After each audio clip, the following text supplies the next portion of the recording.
When Americans go to the polls on November 8th, they will likely be choosing between candidates of the Democratic and Republican parties. And some ballots, however, will include political hopefuls from so-called third parties, as VOA's chief national correspondent Steve Herman reports from Elizabeth, New Jersey. These parties have traditionally had little luck, but one new party is hoping to shake up the U.S. system. Every U.S. president since the mid-19th century has been from either the Republican or the Democratic Party. And there hasn't been a true third-party candidate in Congress for more than 50 years.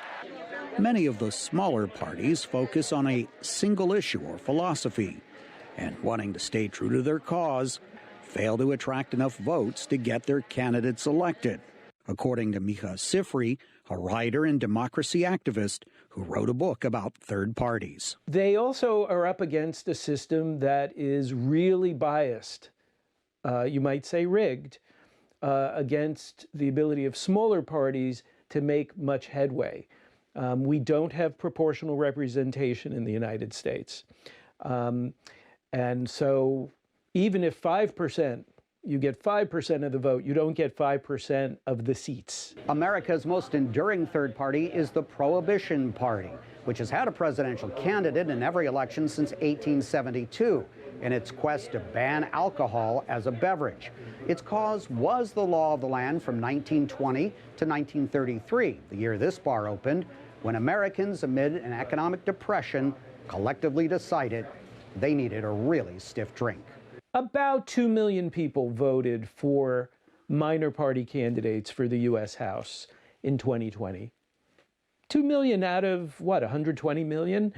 It's not a substantial number. It can matter in very close races, you know, a few votes going to the Libertarian or the Greens or Prohibition Party or whatever can definitely swing those races when they're really, really close. Entering the U.S. political stage this year is the Forward Party. Among its founders, businessman Andrew Yang, who unsuccessfully ran as a Democrat in that party's presidential primary 2 years ago and again last year for mayor of New York City. Joining him in the Forward Party is a former New Jersey governor, Christine Todd Whitman, who was a Republican turned vociferous critic of former President Donald Trump.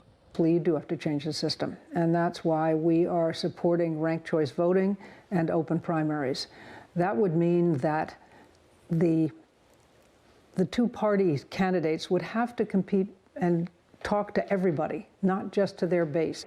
Portraying itself as a centrist alternative that will endorse some Democrats and Republicans or run its own candidates in otherwise uncontested races, the Forward Party is pushing for ranked choice voting, also known as instant runoff voting.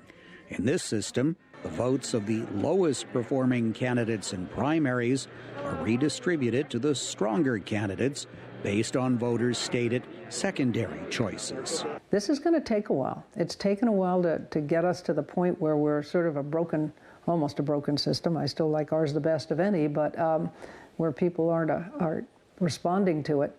To be determined is whether the electorate responds to a new moderate party in an America more polarized than at any time since the Civil War era, when Republicans and Democrats began their long domination of the country's politics. Steve Herman, VOA News, Elizabeth, New Jersey.